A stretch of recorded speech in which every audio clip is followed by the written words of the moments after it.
as stocks are posting a moderate rebound this afternoon, shaking off those coronavirus fears and focusing on the Fed this week. The Fed kicks off their two-day meeting today.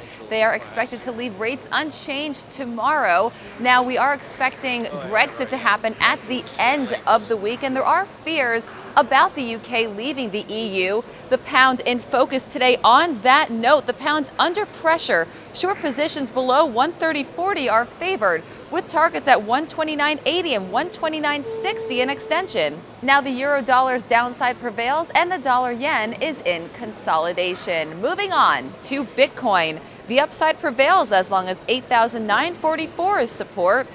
We are favoring short positions in gold today. Those short positions below 1,580 are favored, with targets at 1,570 and 1,566 in extension. Follow Trading Central on Twitter for all of your Forex market updates, and for Trading Central Web TV from the New York Stock Exchange, enjoy the gains. I'm Olivia Voznenko.